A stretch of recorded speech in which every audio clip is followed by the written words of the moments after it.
Hello everybody. I'm going to talk about a recent game I had of a member of my support bubble. It was Admech versus Tau. Now I spent 3 hours before the game explaining how to read the tabletop to a friend of mine, because he usually loses when he's deploying his men, literally before the first dice roll is made, because he fails to recognise good deployment spots for his best weapons.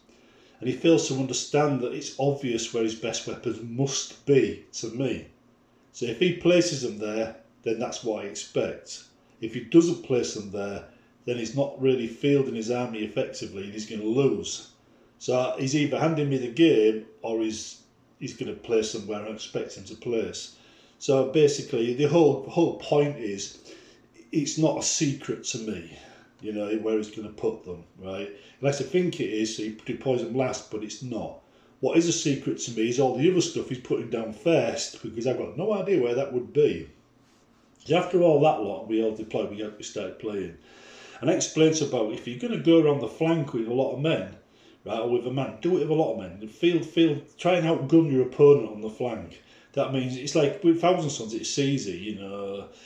You can do it with Chaos, with Tide of Traitors. With Thousand Sons, you've got Dark Crystal, a bunch of others where you can teleport things over if you want. And then with Space Marines, you've got motorbikes and stuff which are quite fast. So you can send a lot of firepower on one flank all at once and totally outgun your opponent and just clear out that flank in one go. And that's my usual tactic, or, you know, when he leaves one flank weak. But this time I said to him, just condense your force a bit into the middle so it's a bit closer to each other so they can help each other out, you get a bit of crossfire. So it wasn't as easy this time. But he didn't come around my flank, he went over the top of the terrain.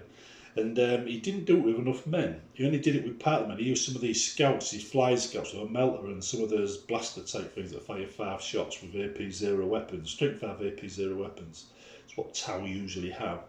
And then melter guns alone were causing lots of damage to my men.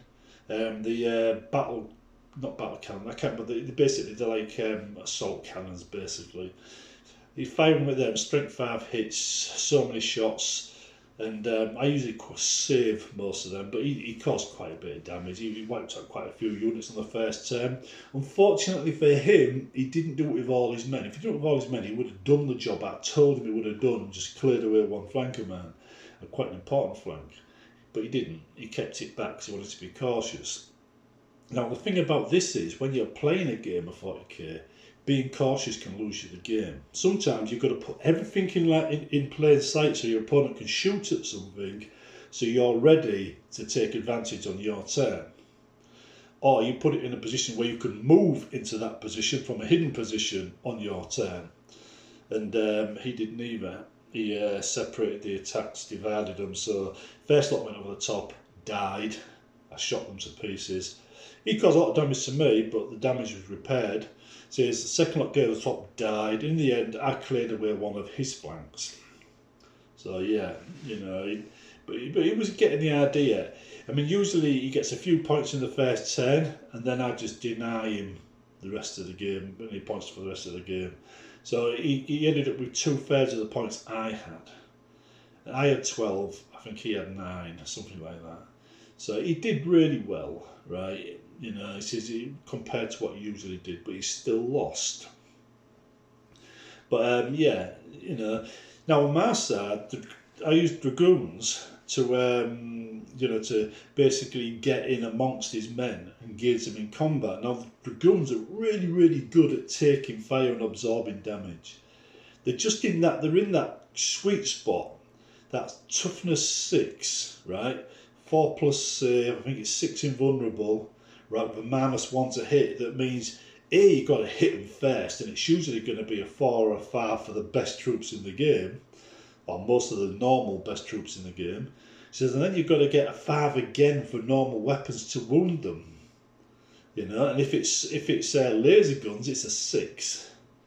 So they're very hard to wound. You usually get 1 or 2 wounds at most, and that's it. And if you're near an engine seer, you can just repair it straight away in one turn. So they get into combat, they survive overwatch, they tie up units, denying them the chance to actually shoot back. And sometimes I'll deliberately charge his big guns with these things, knowing he has no chance of hitting them, you know, because the hit roll will be -1 because of this cloud that they generate. So they get in there and they just can't fire after it. Even if he withdraws from combat, he still can't shoot. So it's like he's lost that unit for one turn. And now a unit's worth goes up if they absorb a lot of damage and a lot of firepower. And these do. So these are well worth their points. They don't dish a lot of damage out, but they take a lot of fire. So you put them up front, where people can try killing them, with the confidence that normally they'll take quite a bit of shooting before they get any damage whatsoever. You need, in the end, the only way you need to do it, you need to shoot a laser cannon at these things, because if you do hit, you want to kill it outright.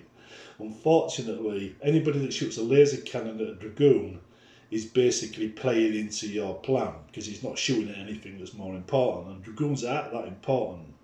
You know, you could do it, you take them or leave them, they're just very, very useful at the absorbing fire and distractions, and they're fast. Give them a lance, that's a strength 8 attack. It's only a low damage, but it's a strength 8 attack. With the right canticle, it's a strength 9 attack. So they're nothing to be sniffed at, just the damage isn't very good. Use the Iron Straders to charge around, I think it's Iron Straders, anyway, charge around with a laser cannon. Now they're like tank hunters. You can get them into positions where they can literally shoot the pants off anything, and there's not much people could do about it. They're the equivalent of motorbikes for the Admech, motorbikes with melters, except for in this case they've got 2 laser cannon.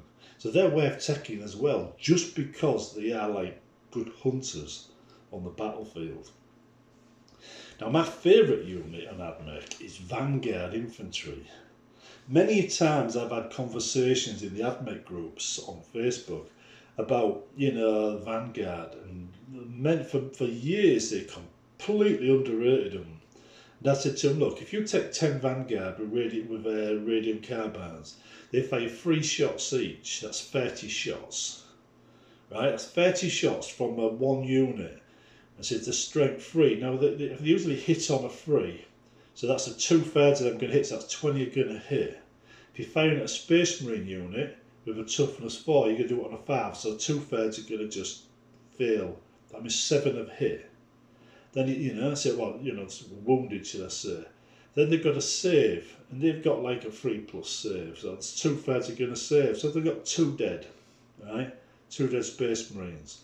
Plus any 6s, you know, I think it's a mortal wound or something, I can't remember. And if they get in combat, you get irradiated. The toughness goes down any unit that tries to engage in combat. Now the same reasoning, you know, that are used to shoot at a Space Marine can be applied to a Chaos Knight or a Dreadnought or a tank. That means with the basic Admech weapon, you can cause a couple of wounds on everything. You know, and you get them cheaply. They're literally, if you get enough shots from one of them at any unit, you can take the unit out, regardless of what it is. It might take a bit of time, but you can do it.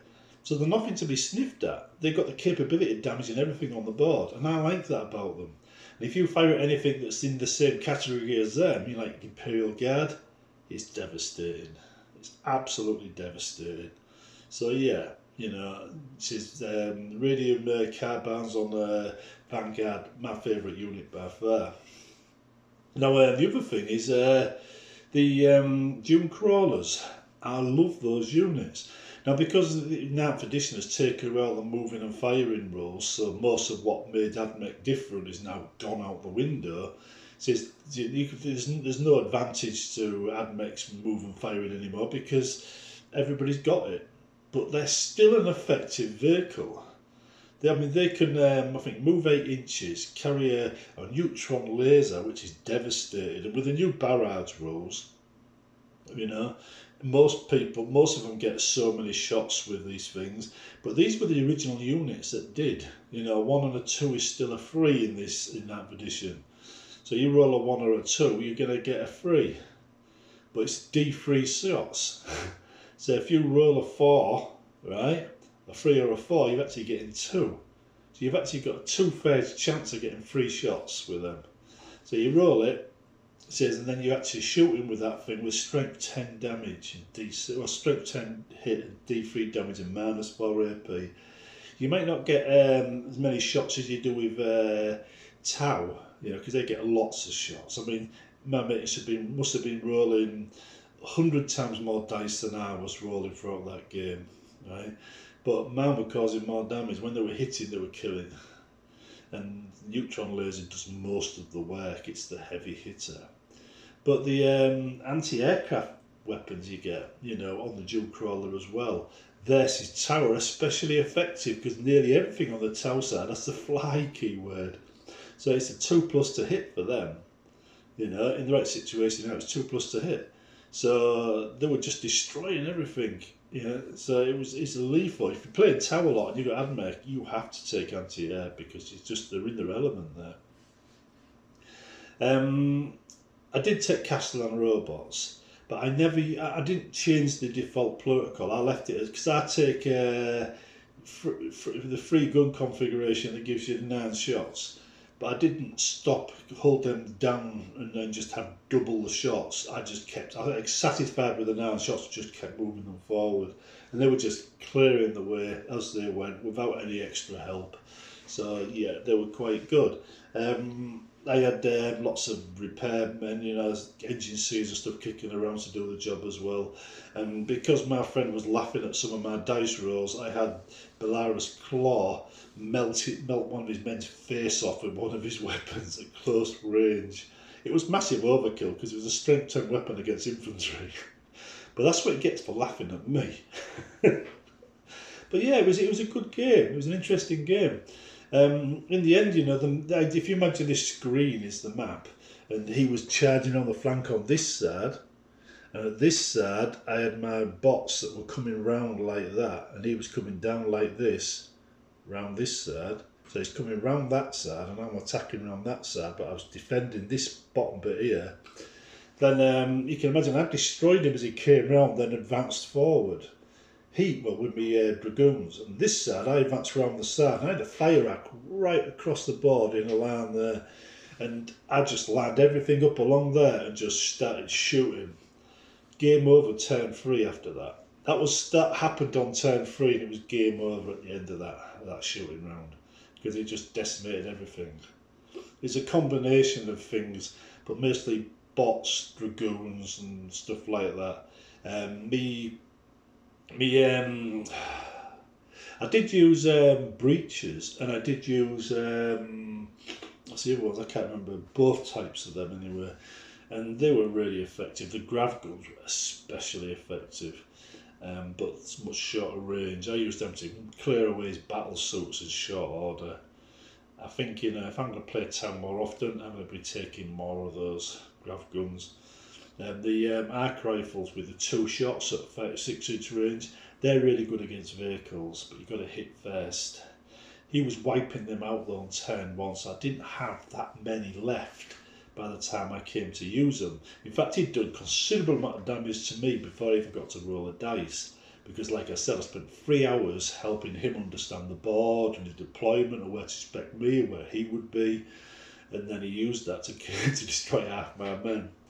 But yeah, it was a good game. It was a really good game. He finished the game with a few units still on the board, some decent units on the board, which was new for him because usually I've destroyed everything that was decent. Most of the stuff I had that was damaged got replaced. The units he killed stayed dead. They didn't come back. No way they could really, is they? But yeah, it was a really good game. On my Instagram account, I've actually got pictures and stuff of the game and whatnot. But generally speaking, though, it was a close game for the first turn, and then the second turn things started to change as his second wave came over the same set of terrain after he lost the first lot. So basically, he sent his men 1 wave, 2 wave, 3 wave. And instead of doing it all at once like I told him, he did it 3 waves, so I had a chance of destroying all 3 waves over 3 turns. So yeah, that did the job at that point. I did use some infiltrators. I infiltrated it onto the one objective on the board that had 2 points, and just managed to survive all 3 turns. So I got 6 points off of that. Yeah, 6 points, so not too bad, eh? So yeah, it worked out quite nicely for me. their guns, their pistols on the infiltrates are really good. I wiped out a whole, I think about five, I think it's about 5 drones or something like that in one round of shooting.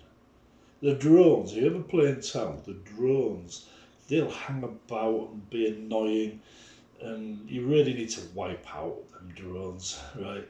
They're what give the Tau the strength they use and everything else, and there might be really poor shots with bad saves half the time or whatever, but getting rid of them is very helpful, you know, do that first. Anyway, yeah, I like playing Admech.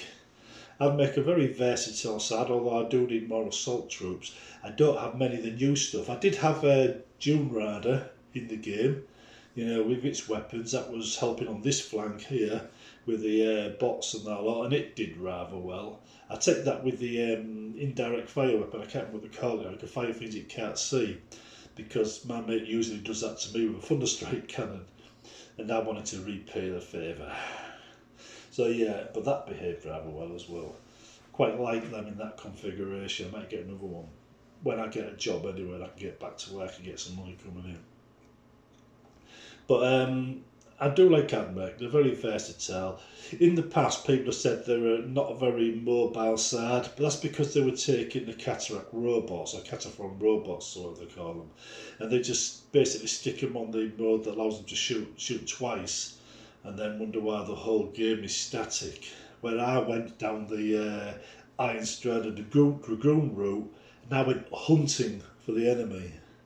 In fact, my standard tactic I tend to use is I'll take a Dragoon and I'll charge it into combat ahead of two, you know, what they call them, Warglaives.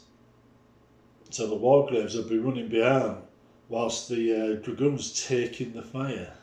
I didn't have the Warglaives on this time, but usually I do. Anyway, it worked out quite well in the end, you know.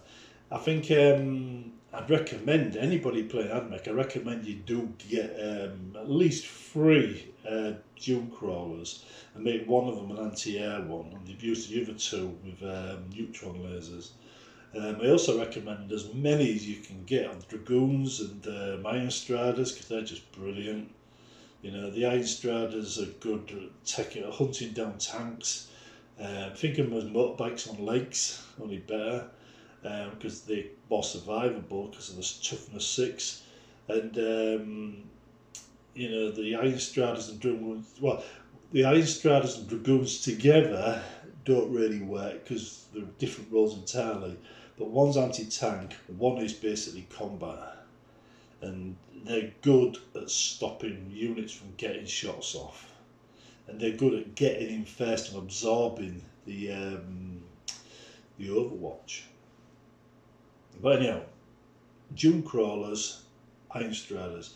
The other thing I would recommend is the Dune Rider configured with the weapon that fires indirectly at things you can't see.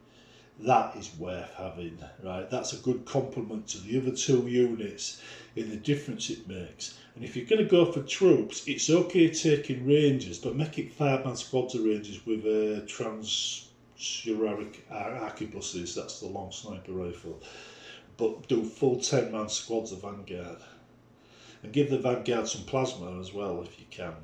And what I did is I brought so many Vanguard, so many troops, I had a few spare plasma, so I made one of my squads a free plasma jobby, you know, and that kind of helps deal with any of those stubborn stains on the battlefield that won't be removed from a massive amount of fire from the radium carbines. I think it's radium carbines. But anyhow, I love the Vanguard, one of my favourite units. You know, the way they reduce the toughness of anything that charges in, and the amount of firepower they get. Because let's face it, right, you get 30 shots out of a 10-man squad with them weapons. Even if it's a strength-3 weapon, right, you're still going to cause wounds on something. You know, you're going to damage, even a Titan would take a couple of wounds off of them guys. I mean, they're one of the few units in the game that can fire a really shit weapon and cause a wound on everything. That's why Vanguard remained my favourite unit in Admech side. Admech side are a very good side to play, but they do take some practice. They're not an easy side to learn, but they're worth the effort. Right, see you in the next one.